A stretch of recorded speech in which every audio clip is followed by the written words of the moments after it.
موضوعنا اليوم الهاشتاج اللي انفتح علي شعيب يسير السعودية والرد الكامل والتوضيح الكامل. قبل لا أرد على الهاشتاج أبي أكلمكم عن مسيرتي، أنا شنو كنت وشنو صرت. مسيرتي بالكامل أبيكم تشوفونها معي اليوم. ليش بستعرض مسيرتي؟ لأن في وايد ناس توهم يتابعوني وتوهم يعرفوني وما يدرون أنا شنو، ولا الباجين اللي من زمان يتابعوني يعرفون أنا شنو. تخرجت تخصصي صحافة، فطبيعي اللي يتخرج من الصحافة وين يشتغل في جريدة، فرحت توظفت في جريدة الجريدة، كانت جريدة جديدة كصحفي. بديت بتغطية الشأن الطلابي كصحفي، بعدين تطورت مسكت الأونلاين مال الجريدة لين صرت مدير تحرير الجريدة أونلاين، يعني أنا المسؤول عنها. طبعا الفترة اللي كنت فيها بالجريدة أونلاين هي الفترة اللي كانت فيها الثورات العربية اللي نعرفها كلنا. بعدين طلبت مني الجريدة أني أكون محرر برلماني، يعني أروح البرلمان أغطي في علاقاتي مع الوزراء والنواب، فرحت كنت أغطي البرلمان، وكنت بالأبواب المغلقة مع البعض من أقعد معاهم أسمع كلام، لما يطلعون للإعلام يقولون كلام ثاني، فتضايقت. فلما عرفت أن المجتمع هو اللي يحدد وهو اللي يضغط على النواب، فالمفروض هذا المجتمع يضغط بشكل صحيح، فاخترت أني أروح أغير بالمجتمع، مو عشان فولورز ولا عشان اغير شخصيتي، لا، قررت لان هذا مو مكان راحتي ولا مكان فعلي يتغير فيه المجتمع للاحسن. فتركت السياسة كصحفي، تركتها كشخص يغطي او يقول رايه حتى بروحه بتويتر، تركتها، عفتها. فرحت الى الجريدة قلت لهم السلام عليكم، تفضلوا هذا استقالتي، انا بروح اشتغل بالسوشيال ميديا ورسالتي راح تكون في توعية المجتمع، سلام. فقمت وأخذت مجموعة من الدورات في تطوير الذات وفي التنمية البشرية، وخذيت على أثرها وايد لايسنس وإجازات ورخص. فاز بمعركة الانتقاد، خصوصا الناس اللي يجتمعون ودهم يسوون شيء جديد، دائما تطلع لهم صور بعض الشخصيات من الربع الأصدقاء الأهل تزعجهم، أو يقول عني بيأذيني وكذا.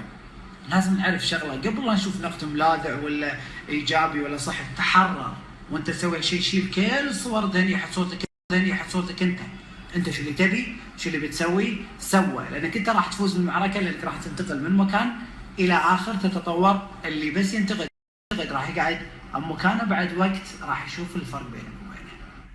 هذا يا جماعه في 2013 ابريل 2013. فبعد هالفيديوهات اللي من الكيك، ربعي واللي حوالين استغربوا، طبعا كلهم كويتيين، ما كان في جمهور سعودي بذاك الوقت. حديت السياسه وفجاه تصير ناصح، ايش تبي؟ زاد عدد متابعاتي، فزاد انتقادي من الناس اللي يعرفوني من قبل، سياسي وما سياسي وصحفي وكذا، ايش فيك يبا تغيرت؟ فاضطريت اني ارد عليهم بفيديو. المرونة مطلوبة في الحياة، حتى احقق هدف التغيير كنت اسلك مسلك معروف اللي هو السياسة، لأن منبره كبير وصوته عالي ومسموع. اكتشفت مؤخرا ان مشكلة الكويت ليست في السياسة بل هي اجتماعية، لذلك تغير نهجي. هذا يا جماعة في الحياة 2013. طبعا التغيير هذا طبيعي، خصوصا ان تكون انت في اواخر العشرينيات، عادي كل شوي قرارك يختلف، لكن اتجاهي لتغيير المجتمع ثبت فترة طويلة واستمريت فيه الى اليوم، يعني الى 2016، وانا استمريت في هذا النهج. هذا احس انه يناسبني واحس انه فيه له اثر طيب على الناس، والدليل على استمراري فيه هو قبل 3 ايام انا قلت نفس العبارة ملتقى مغردون، واكدت فيها على نفس وجهة النظر. يمكن نسبة من الحاضرين جايين علشان راعي اللي تحت الطاولة، تستاهل. كانت لي آراء بناء على معرفتي واللي قاعد أشوفه في الأبواب حتى المغلقة، فدخلت عالم الصحافة، وأنا كذلك كنت في الجامعة أشتغل في انتخابات. إحنا الخلل، فأنا أعتقد مشكلتنا اجتماعية، هذا شيعي، هذا سني، هذا بدوي، هذا حضري، هذا ايش. وطبعا هذا الكلام اللي قلته بالملتقى قبل لا ينفتح هاشتاج شعيب يسير السعودية ب45 دقيقة، عشان لا حد يقول انا والله غيرت رأيي. وطبعا انا بالفترة السابقة من بداية شهرتي في الانستغرام حبيت اني اتوسع اكثر، حبيت اني يعني يكون عندي وقت اكثر اتكلم فيه مع الناس، فاتجهت الى اسوار شعيب. نزلنا الموسم الاول في 2014 شهر 4، وبعدين الموسم الثاني اللي انتم شفتوه وانتم عارفين يعني باقي القصة والحكاية. وطبعا من بداية انتشاري في الانستغرام الين اسوار شعيب استغليت الشهرة في العمل الخيري، الله سبحانه وتعالى يسر لي الدرب هناك، وعملت في اكثر من رحلة. طيب الحين عرفتوا المسيرة، نتكلم عن الهاشتاج اللي طلع بعد الملتقى في يوم الاثنين ليلة. سالفة الهاشتاج، في مجموعة من المغردين يابوا لي تغريدات قديمة موجودة قبل 5 سنوات. هذه التغريدات طبعا كتبتها أيام ما كنت صحفي، أيام ما كنت متحمس، وأيام الثورات العربية. وطبعا بذيك الفترة مو بس أنا كنت متحمس، لا، معظم الإعلاميين كانوا متحمسين ومتأثرين، حكومات كانت تقف مع الشعوب في تونس ومصر وسوريا وغيرها. وطبعا أنا شوي كان وضعي تحديدا يعني استثنائي. ليش؟ أنا كنت ماسك الجريدة أونلاين، فكنت أشوف صور ما حد يشوفها من الوكالات العالمية، فحيل تأثر. فكنت أنقل الأخبار بحماس، ما أخلي طرف إلا وأغطيه، المعارض المؤيد الكل كنت أحط له ومتحمس وأعبر عن رأيي بقوة. يعني أدافع عن الشعب التونسي، أدافع عن الشعب الليبي، أدافع عن الشعب المصري السوري، ما كنت أرضى على الشعوب، كنت معاهم كل الدرب يعني. بعدين صارت أحداث البحرين، فتخيلوا أن تصير أحداث البحرين وأنت في المزاج هذا، ما راح تقول والله بقلب عليهم، توقف مع الشعب.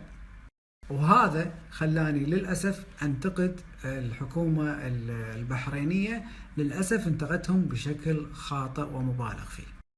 أنا طبعا مو قاعد أسحب كلامي، لكن أنا فعليا عندي تغريدات بالغت فيها بالإساءة للحكومة البحرينية، لذلك أنا أعتذر وما يستحق.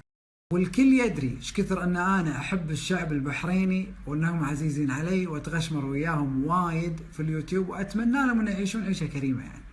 بالمقابل الجهاز الامني البحريني اكيد يدري عن تغريداتي، ومع ذلك وعلى مدار هالسنوات استقبلني بالبحرين، وهذا كرم وحكم على راسي من فوق. خلصنا من البحرين، اني حق السعوديه، الوالد الكبير لدول الخليج. في السعودية أيضا صارت أحداث، وأنا كصحفي لازم أغطيها، أغطي الرأي السعودي، أغطي الرأي الآخر، حالي حال أي صحفي بالدنيا، والسقف كان مرتفع حيل. وبالمقابل هذول الأشخاص اللي قاعد يهاجموني ما نقلوا أي تغريدة أو خبر كان من مصلحة السعودية. طبعا أنا واحدة من أغلاطي أن في أخبار وايد ما كنت أحط المصدر مالها، ففهمت أن هي رأيي، فطلعت بشكل بشع. وهذه التغريدات يا جماعة اللي مو صحيحة ولا محلها، كانت كلها في إطار السياسة والنقد السياسي، ما في أي شيء عنصري تجاه السعودية تماما. بس أنا أخطأت وأعترف بخطأي، أنا صحفي المفروض أني يكون محايد، المفروض أن رأيي ما يكون بهالطريقة، يعني كل ما كتبته كرأي أنا أعتذر عنه. وأنا فعليا يعني من 5 سنوات وايد تغير رأيي يا جماعة، دول تتغير، حكومات تتغير، أسر تتغير، كل شيء يتغير بسنة، فما بالك ب5. وطبعا يا جماعة من شدة التغيير اللي حاشني، اهتماماتي اختلفت، خطي اختلف، أنا والله يوم رديت شفت التغريدات أنا انصدمت، قلت أنا كاتب كذي، فشكيت بالموضوع. تغريداتي مو تغريداتي، أحد دازها بتاريخ قديم، يصير ما يصير ما أدري عن المعلومات، أنا مو تقني فما أعرف. وأنا بالرياض مع الشباب قلت لهم يا جماعة أنا ما كتبت التغريدة، والله العظيم إن قبل لا يصير الهاشتاج أنا ما أعرف شنو معنى بلخ. بعدين يا جماعة شلون في تغريدة عليها 500 ريتويت وماكو ولا تعليق أحد راد علي، مو طبيعية. شكيت في الموضوع، قلت يعني مو بس هذه، شكله في وايد تغريدات مو لي. فسألت التقنيين وقلت أخذ بريك لا تتكلم لأنهم ما يقولون الساعة. وبعد 3 أيام كل التقنيين اللي أنا أعرفهم قالوا لي شعيب ما يصير أحد يدش بحسابك ويكتب تغريدة بتاريخ قديم، حتى لو مسوي لك هاكينج ما يصير. واصلا اي تغريده لك فعليه مكتوبه حتى لو تمسحها، لو تروح تسوي عليها بحث بجوجل راح تلاقيها موجوده وهي فعلا تغريدتك يا شعب. رحنا جوجل كان نكتشف ان كل التغريدات صحيحه، وانا للاسف كاتبها، لكن تغريده ادلخ شعب غير موجوده. فتبين ان تغريده ادلخ شعب غير صحيحه، وانا مو كاتبها، وهي فوتوشوب، لكن خذوها وشافوها مع الهاشتاج واللوية دزوها. لكن هذا مو معناته ان يمكن كل شيء يكون صحيح، لان في تغريدات انا ما ادري يمكن ما شفتها ويمكن تكون فوتوشوب، لكن انا ما انكر الثانيين. كذلك في وايد ناس انتقدوني على عبارة ايران بطل الكوكب، كانوا عبالهم قاعد امدحهم، انا مو قاعد امدحهم، انا قاعد انتقد وقاعد اسخر من تدخلهم في القضية البحرينية، تدخلهم في الشؤون السعودية، تدخلهم في الشؤون الخليجية. فانا قاعد اسخر، انتم ايش تبون اللي قاعد تتكلمون انتم بتنقذون الخليج من منو؟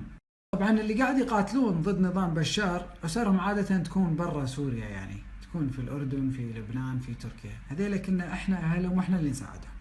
وماني متكلم عن الأخطار اللي تعرضنا لها، عن الجهات الأخرى اللي مع إيران اللي هددونا، لاني تركت سياسة وما بيتكلم عن الموضوع. إضافة إلى أن عمل خيري، فالمبالغة في الحديث عن تفاصيله يعني ممكن تفهم من بعض الناس أنه هو رياء، فما راح أتكلم زيادة، الناس تدري.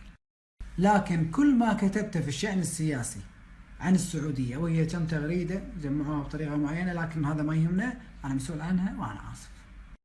وفي تغريدة توني قاعد أتذكرها حق بشار الأسد على هالموضوع هذا، أيضا هي فوتوشوب، أنا قاعد أرفع فيه، مستحيل.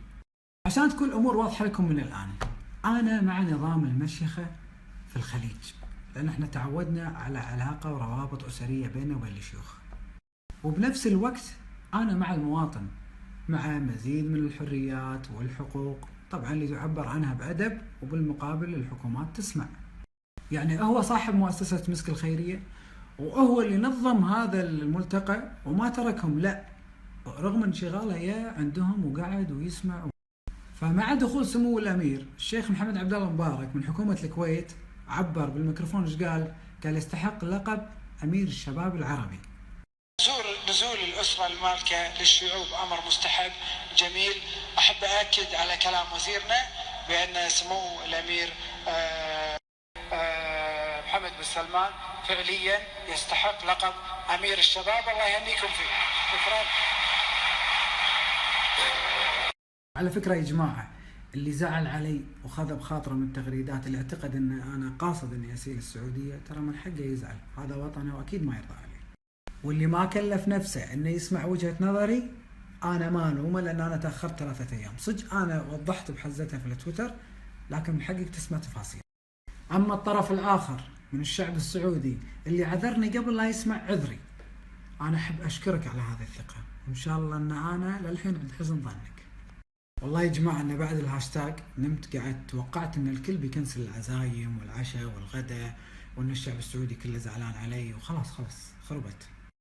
أحرجوني أهل الرياض بكثرة العزايم عقبها، وإني قلت تعالي بنسمع منك، إحنا نحبك بس نبي نسمع منك. والله وقلت خلاص ما حد بيصور معاي، أنا مكروه بالسعودية. لا والله الناس تصور وتقول إحنا نحبك ونحب برنامجك واستمر، وترى عاذرينك. على كثر ما انسبيت واهلي شافوا سب وغلط تضايقوا وخافوا، على كثر ما الشعب السعودي نفسه خفف عني لاخر لحظه، وانا في السعوديه عند باب الطياره والناس تقول لي كلام طيب. ومو بس كذي، لين وصلت الكويت وعند بوابه الطياره وهم جايين معاي عند الباب هم، وانا من اكثر الناس اللي احس بوقفه السعوديه معانا في الغزو، لان تصريح الملك فهد كان مثل الماء البارد على الكويتيين بعز الازمه.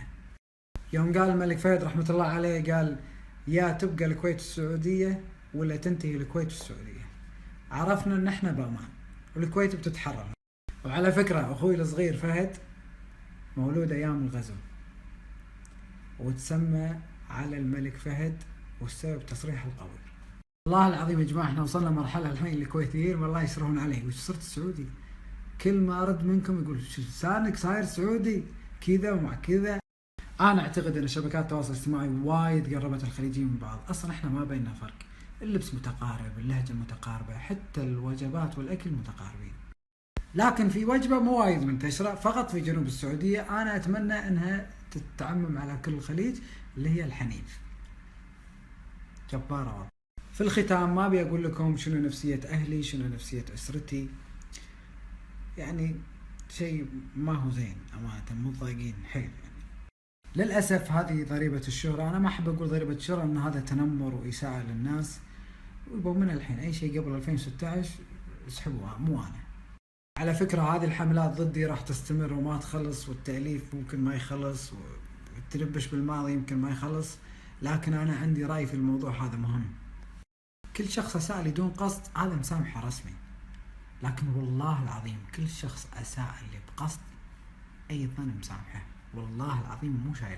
واذا كنت انت اعلامي مشهور او كنت شخص عادي، ارجع حق تغريداتك القديمه، لان ما تدري شنو ضررها، مو شرط سياسيه، ممكن لها اسقاطات اجتماعيه وكلام قلته ما تبي كنت تسمع.